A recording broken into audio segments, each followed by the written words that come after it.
Hi, welcome back to World of the Psychic. Together we shall cast ourselves into the future. Seen any aliens lately? This is a part of America we never get to see. Are you by chance referring to the legend of the Loch Ness Monster? A ball of twine that weighs 19,000 pounds.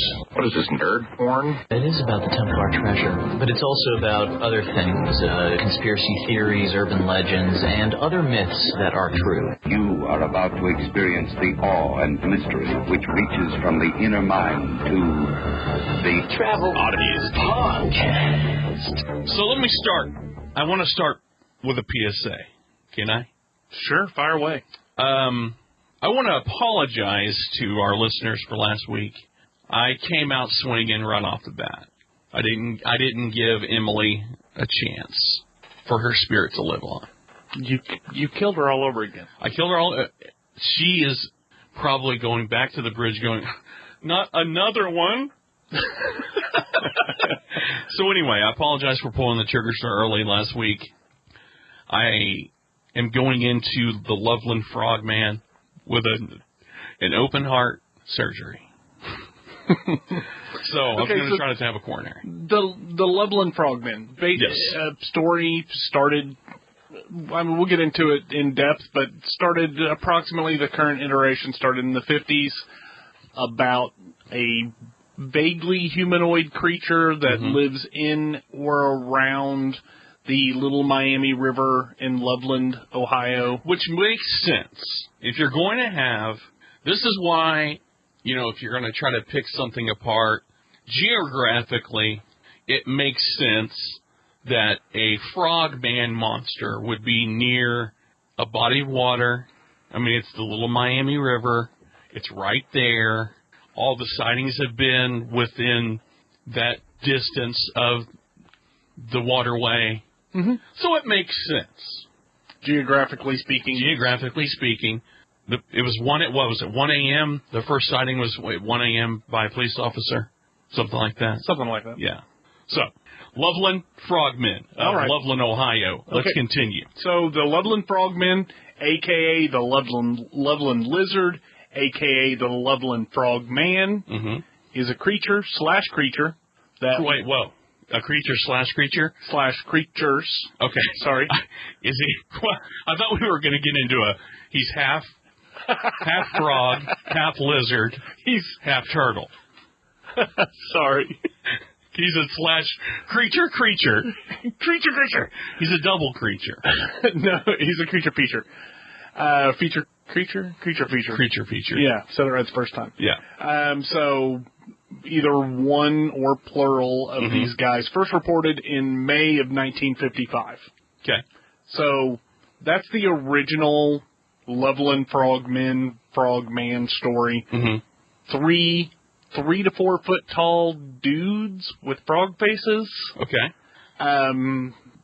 Relatively humanoid with like green leathery skin, webbed hands. They were also reported as having held up a bar-like device that emitted sparks or light pulses, and this was also described as a wand. Now, to me, it sounds more like a cattle prod. I can see that. Because it's similar. It does have, if you squeeze it, at least it does in the movies anyway. It has sparks that come off the end, kind of like just a stun gun on a pole, basically. So, but 3 to 4 foot tall frog face. Here's the thing. Okay. If I drop this pin on the floor, I will be 3 to 4 feet tall. When you pick it up? Okay. With a frog face. With a frog face? With a frog face. No, I got you. I think geographically it makes sense. It's like I said earlier before we started. It is centered on a stretch of road that runs right along the Little Miami River, just on the outskirts of Loveland. Mm-hmm. So, yes, it's all water-based area. Right. So they're not in a weird place if you were going to have aquatic creatures. Right. It's kind of that, when in Rome. Not really. It doesn't really relate to this, does it? When in Rome, have aquatic creatures. No. There's some history behind it, obviously. I mean, these are legends that go, and again, I'm getting ahead of myself here probably. But these, from what I understand, are legends that go even farther back than some of the earlier sightings that have been reported. Right. So there are 3 or 4 modern sightings that kind of have stood the test of time. Mm-hmm. But beyond that, further back... That was cliche. What? It stood the test of time. Why is that cliche? It's like that. It's a thing that people say. Doesn't make it a cliche. But it fits that. Like if I say baseball, America's game. I mean, it's like, I don't know. Okay, well, I'm sure I could probably come up with some other words that would basically mean the same thing. Don't say, okay, what not to say. Legend has it. Now, we learned that from last week. Okay, so originally a businessman saw the creatures under a bridge with their sparklers, and he said he smelled an odor of almonds and alfalfa. Okay. Now, I've been peed on by a frog. Did you smell almonds? No, but I'd lived in fear that I would get warts, so I would carry them under their front arms like this, so they wouldn't whiz on my hand and down my arm, because I was afraid of not frogmen, but frogs. They didn't smell like alfalfa or maybe a little bit. I don't know. Frogs do have an odor. I mean, the urine does kind of have a nutty. Why are you sniffing frog butts? It's kind of a nutty, hearty, alfalfa-y scent to it. So, yes, frog pee does kind of have a grassy odor to it. Or it smells like June bugs. I mean, all right. So that in 1955 was one of the few mentions of this until 1972 when, okay, and this is one of those things where Brett can call bullshit real quick. I'm not going to. Okay. So there are 2 names listed and are used interchangeably throughout the World Wide Web. As what? The orators of there the was story? A police officer named Matt Matthews, or there was a police officer named Ray Shockey, depending on who you read. Wait, you said Matt Matthews. Mark Matthews, sorry. See? You're depending on, or even as we tell the story, it could be Matt Matthews. Okay, so now there are 3 names associated with this first police officer story. Mm-hmm. I'm not 100% sure. I couldn't tell which was right, and I couldn't figure out where to get... Maybe I call bullshit on Harley, not the story. Okay, well, you can call bullshit on me if you like. That's fine. So the local police officer stated... Matt Matthews, right? Mark Matthews stated that he saw a frog-faced man jump over the railing of the Little Miami Bridge. Now, Mark Matthews and Ron Shocker, right? No, Ray Shockey. Oh, Ray Shockey. Okay. Okay. But a few weeks later, a local farmer went on record, and this is the part where, again... we start getting a little gray? A little fuzzy? A few weeks later, a local farmer went on record stating that he saw a similar creature... Oh, right. No. I won't say bullshit. I won't. Okay. But... Can I finish the sentence? Can I tell you what it makes me think of? The frog from the Looney Tunes. Yes. Hello, my honey. Hello, my honey. How's my... And then, or the chest burster in Spaceballs. Yes. That danced across the thing. I'm sorry. So, this local farmer... On a bicycle. Said he saw a similar creature riding a bicycle. Okay. So then Mark Matthews, Ray Shockey, Mike Matthews, whatever... stated that he saw the Loveland Frogman a second time, and it was laying on the road. He shot his sidearm at the creature, but it escaped. You're a cop, not a stormtrooper. Can you not hit this thing? Can you not mortally wound a frogman? I was driving down the road last night after a rainstorm and hit more frogs. Did you hit any frogmen, though? No. But you ever drove like a country road at night, and you see frogs just after... like a rain? Jumping towards the light? They're just like, wink, wink. It's like, come on, man. You're a cop. Mark Matthews? Or Matthew Shockey? Just saying. You're an officer of the law, a keeper of the peace. Okay, so determining the exact location of these events apparently is harder than it sounds because you think? Because there are numerous bridges like crisscrossing this place. Mm-hmm. There's a couple of rivers that hit together here, and they wind around, and it's a small country, like suburban area, so there's a lot of open road. Right. But back and forth over this river, so some of the stories get fuzzy. The problem I have up to this point is, like, part of the 6 reasons why your story could be BS, multiple versions. Agreed. I knew you were going to have that issue. The multiple versions, is it Mark Matthews? Is it Ray Charles? Is it Jeremy Shockey? I mean, who's telling the story here? But again, this is the modern take on it. And by modern, the 1970s, 1950s. It does go back further. It goes back further, and we'll get there. But now there's other people who speculate that this is possibly gray aliens or other non-terrestrial life form or juvenile aliens. I'm sorry, I got to stop you there. You wrote grays, and it's like if we were on another planet and they were living an alternative lifestyle, we would call them grays. Oh, look, it's the grays. Oh, guess what? The governor of the High Council said it's okay for the grays to get married. Am I wrong? That's funny. I'm sorry, it made me think of that. Okay, so there's one place that's based on the sketch of a local police officer's sister's sketch. One place based on a sketch of a local police officer's sister. How's that? Because I wrote sketch twice. Now, my cousin's cousin's cousins. It wasn't me, but it's my cousin's cousin. Go ahead. It's off the Riverside Drive, and along the back of the Little Miami River. Apparently, you can find this spot very easily. The locals all know where it's at. So there is one spot in this whole ordeal where you can say, I went to the place that the frogmen were at. Okay. And be accurate. Now, has there been any human contact with these? Other than, what I mean by human contact, not a fleeting glance or I shot it in the road and it escaped. But have there been any close encounters with, dare I say, the third kind? Okay. Now, you and I both watched the 90-minute movie on YouTube. Jiminy Christmas. Did we ever? It was a gem.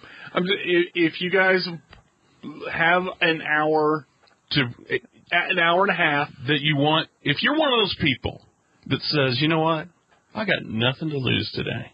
I'm not leaving the house. I'm not going to be productive. I might not even take a shit today. Watch this movie. It's called The Loveland Frogmen. It's parts 1, 2, and 3. It's hard to miss. I think it's part 2. Or number 2. It was bad. It's not even I don't even know. I mean, give it up to the kids for putting something together. But are we talking about the same thing? Yes. But I'm not even sure it was kids because there were a whole lot of adult actors. Yeah, there were some adult actors in this as well. But it was horrible. It does nothing. It's one of those things where there are certain movies that you look back on that you've watched, like the early Blair, like the first Blair Witch, where you're like, that's just creepy. I thought it was real enough to where I was like, I don't want to go in the woods. Right. This, I'm like, it doesn't do anything to like, it doesn't, you know how movies put like things in your head or right. Oh, I don't want to go in the water. It's not Jaws by any stretch. Am I wrong? No, you're not wrong at all. Okay. Okay, so back in reality here. I mean, yes. Sorry. Mrs. Darwin Johnson alleged that on August 21st, 1955, and there's a reason I went back in time here. Okay. She was attacked by a creature while swimming in the Ohio River close to Evansville, Indiana. The creature grabbed her knee and drug her below the waves several times before she kicked free and swam to shore. Now, the reason I went back in time, this isn't Loveland. This is 250 miles away in Evansville. Okay. So some people completely ruled this out as a frogman encounter, but it happened right around the same time. These waters are all connected. So technically it could be, but not. Now here's where I get into this. I don't like deep water, and for reasons that I can't explain. I have, as a kid, we would go to the lake, and my cousins and my uncles would say, don't go in the deep. You'll get hung up on some cables. You'll get hung up on some... In Friday the 13th, Part 2, when Jason came out of the water, I don't have fear of things grabbing me or things touching me in the water. So I don't care if you're the frogman or a catfish. Don't touch me. And I'm not going to put myself in a position where I got to swim to shore like Richard Pryor did in the toy when he ran on water. I'm not doing it. So that's where I get the heebie-jeebies, is thinking about deep water. So dating back much further, there are Native American legends of both the Shawnee and Twi tribes that refer to the Shanahook, which is a river demon. Okay. This creature supposedly was described as bipedal, large reptile, and it lived along the Miami River, or the Little Miami River. The local tribes sent their warriors to confront the Shanahook, and it went into hiding until the white man pushed out the natives and allowed the Shanahook to return, theory being that it is the same thing as the Loveland Frogmen. Okay. I mean, I'm all for a story that's got some historical background to it. Most of your major cryptids have an origin that involves the Native Americans. Well, the ones in the United States. The ones in the United States, definitely. Most definitely.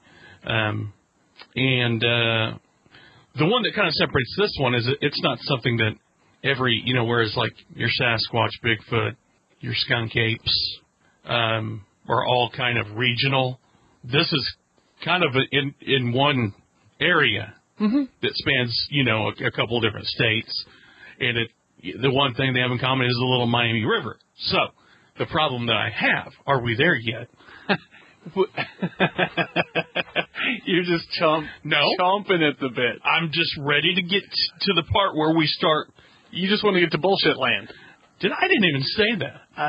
You didn't have to. I didn't say a skeptic's corner. I believe is the word that's typed so eloquently on the page here. Okay, but before we get there, or you can call it Bullshit Depot or Skeptic's Corner.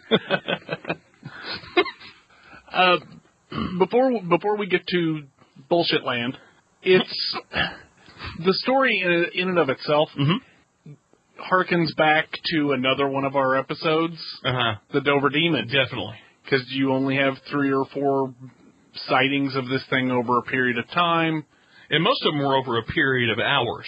Right. Those were definitely in a certain amount of time, except for the one outlier, the guy who came along and said, I saw it before them. Right. And it was on the hill, and it came down the thing and did this thing with this dillywhacker. Right. But it's very reminiscent of that. There's also some, what's the Paul Bunyan? It's got a Paul Bunyan feel to it. The story gets told and then changed. It's the fish or the fish story. Right. We don't know, was it Mark Matthews, or as you put it, Matt Matthews with the paper right in front of you. You can't even get your shit straight, and it's written, and you're the guy that typed it out. Or is it some Ray Shocker? Ray Shockey. Okay, so I'm going to open up the floodgates. Not yet. Are you ready? Are you ready to do that? I'm opening the floodgates right now. In 2001, Officer Matthews retracted his story, saying it wasn't a monster and was probably just a pet lizard that got too large for its aquarium. Now, as a teenager, my cousin had a water monitor. This was the kind of lizard that you didn't feed it, you fed it live rats because it wanted to hunt. It would snap sticks in half. It was probably 48 inches long. I would think if it's going to be anything, it would be some type of a monitor lizard. Now, the problem with that is the area, whereas Florida, hell, even southeastern Oklahoma, there's alligators. Unless those type of lizards aren't indigenous to this area. So someone could have let it loose.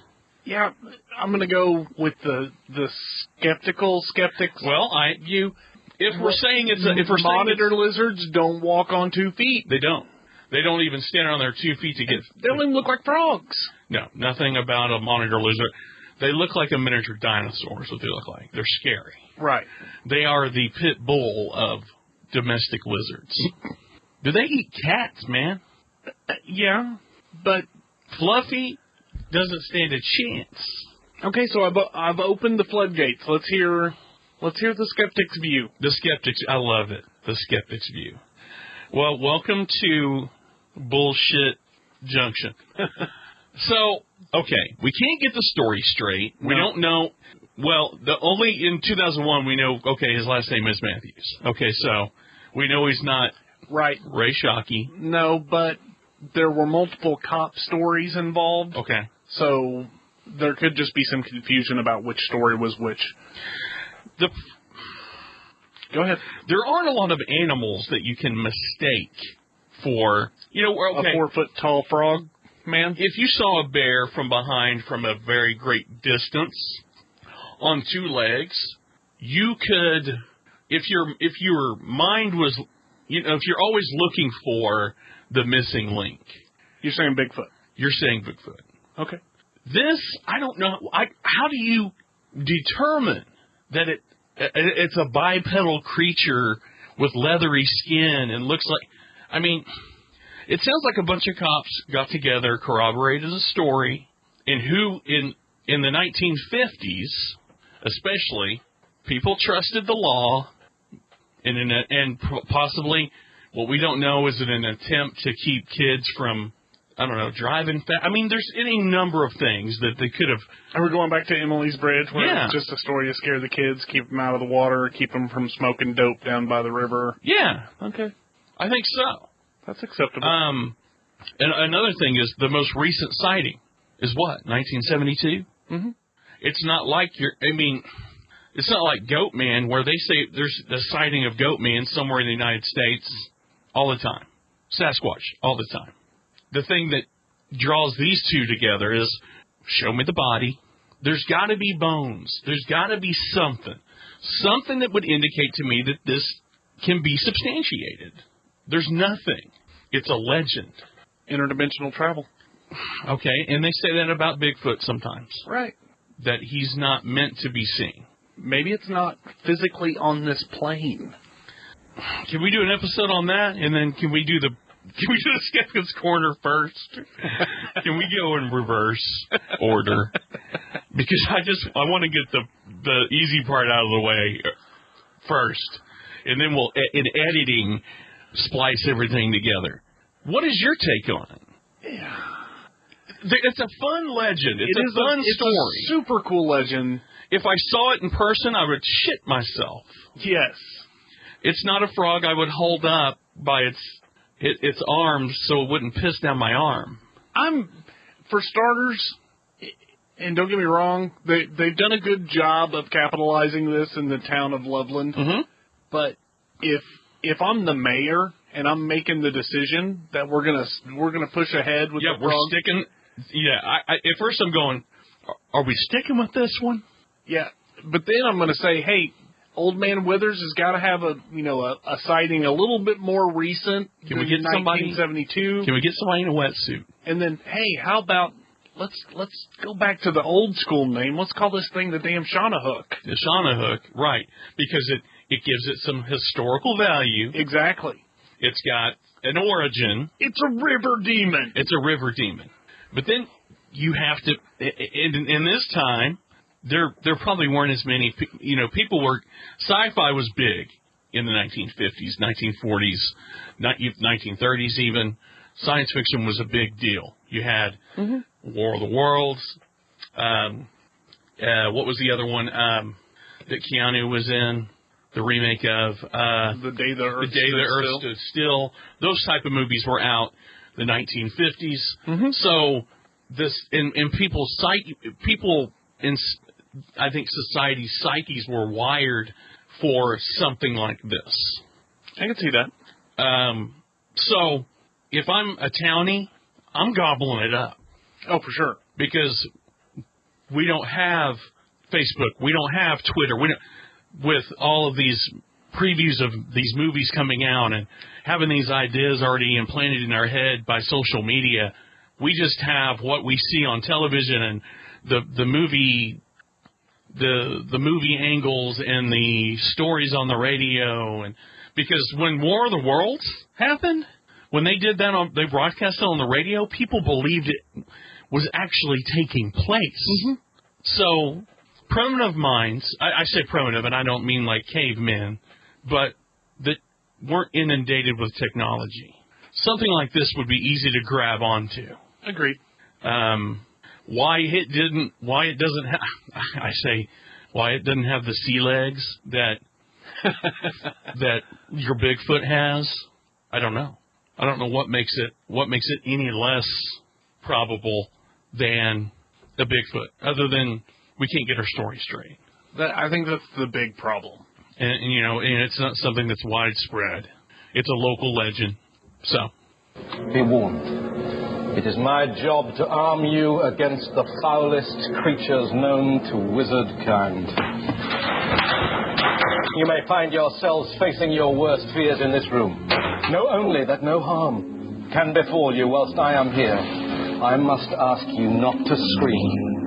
Okay, so here's your shot. Here's your chance.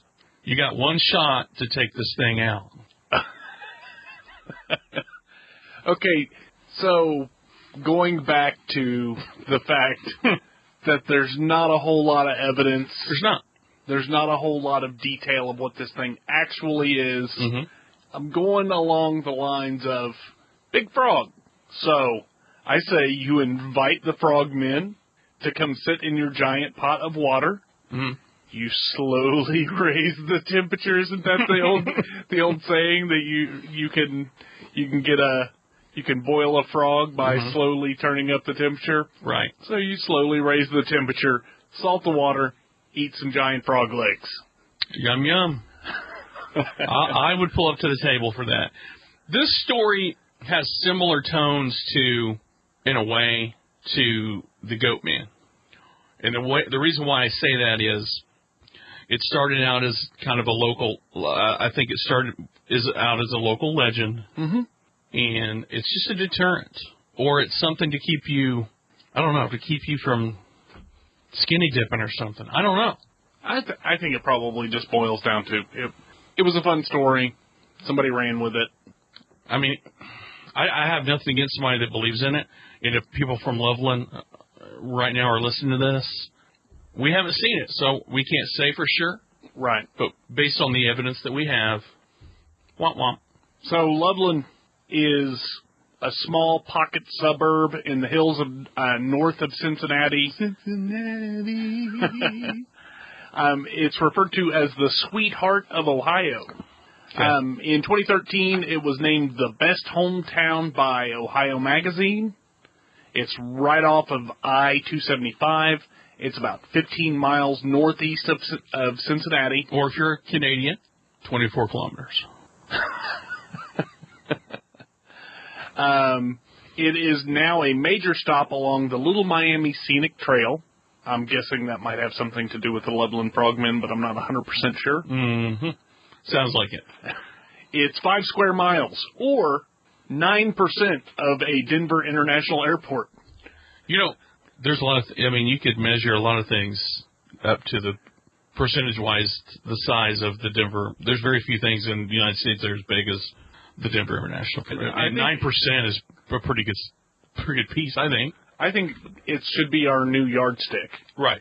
Like, how many Denver International airports to Milwaukee? Milwaukee, that's, yeah. It has, so it's 5 acres. They have 16 city parks. Wow. Yeah. That's cool. I mean, you've got some things to do. There are a lot of things to do. So you've got the Loveland Stage Company, a theater group that was started back in the late 70s. Performs at least 2 major productions each year in Christ Theater, which is an old movie theater. Mm-hmm. They have July Fest, Sims Fest. They have the Loveland Area Chamber of Commerce Valentine's Day program, which includes a poetry contest and the selection of a volunteer Valentine lady. Cool.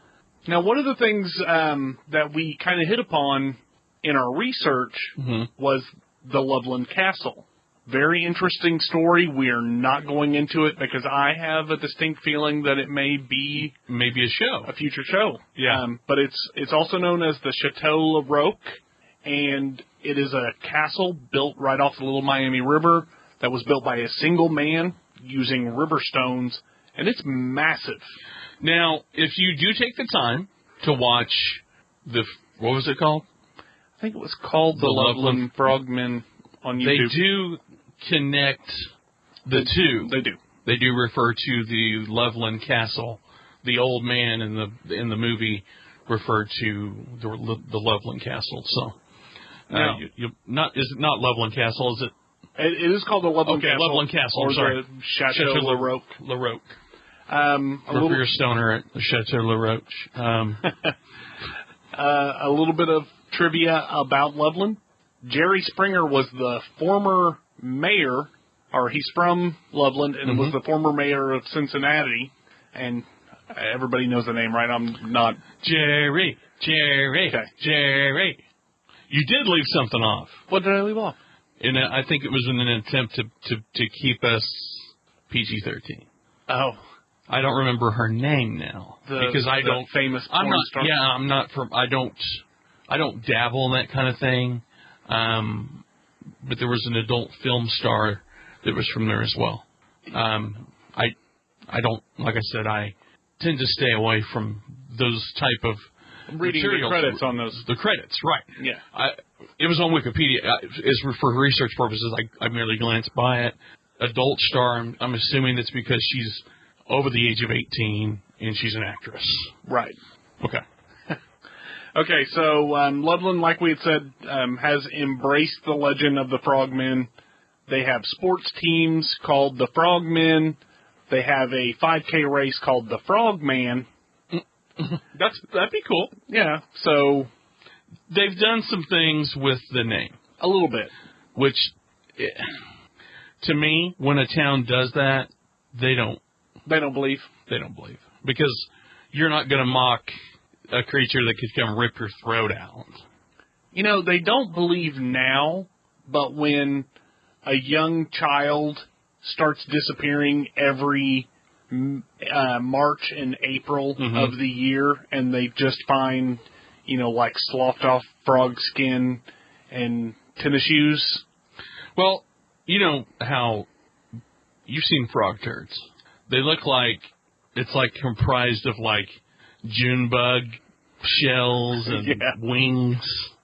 If you find a frog turd that's the size of like, I don't know, a Doberman pinscher that has like tennis shoes in it and shit, then if it looks like a frog turd with tennis shoes and like pacifiers in it, then you've got yourself a bona fide frog man. Yeah. Well, hang on. The question is, though, if it's a frog man, does it hover? Like when you're in, like you go camping and you kind of hover or lean up against a tree to take a dump? Does it do it like that, or does it shit like a normal frog? I think the real question, Brett, is does it have a man's penis or a frog's penis? If it has a frog's penis, it's in trouble. It wouldn't be technically a frog man at that point. It would be a frog, I don't know, eunuch? I don't know. Anyway. All right, so we found a place to eat. Brett and I are both pretty pumped on it. It's called The Works Pizza.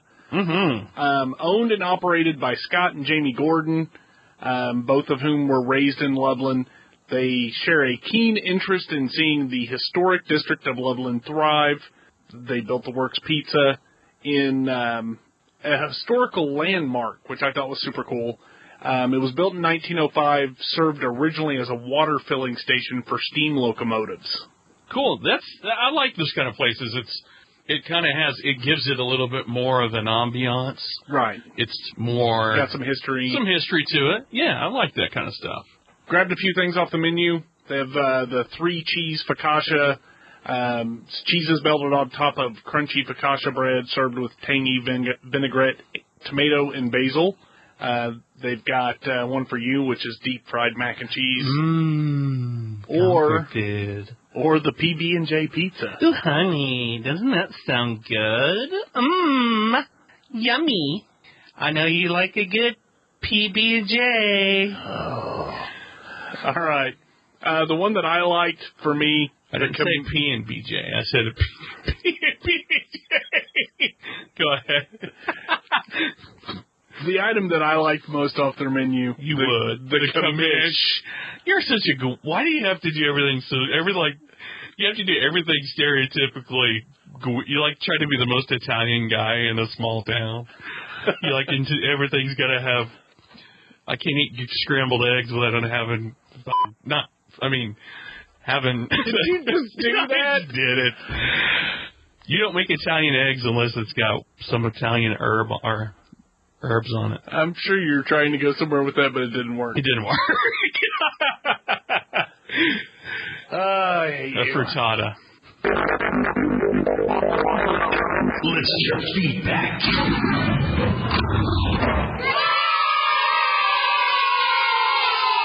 All right, Guido, what do we got? We got some listener feedback. Right. I included the only negative feedback that we've ever received for our show. Is it from our executive producer? It is not. Oh, okay. Michael P. on Facebook. I left his last name off. Michael P. If you could find him, good on you. But Michael P. on Facebook. That's with 2 E's. He said, got tired of the monologue. Do you actually show a video? No, we don't. Okay, Grandpa. He did kind of look like he was about 101. Well, nothing against him, but he remembers the first Civil War, the one that didn't have Iron Man in it. Well, technically there's no monologue because that would require one of us just talking. And although you do talk too much... Well, I know, but short of calling us a radio program... Come on! Do I talk too much? I think I've done pretty good this episode. No, you didn't call BS nearly as often. I do have to go find the F-bomb that you dropped. It's not far. And annihilate it. Yeah. But anyway. All right. So then we've got our executive producer, Mr. We never get it right. We're always doing something.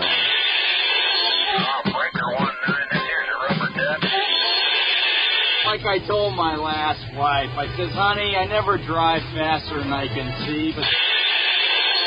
Well, I'm a bad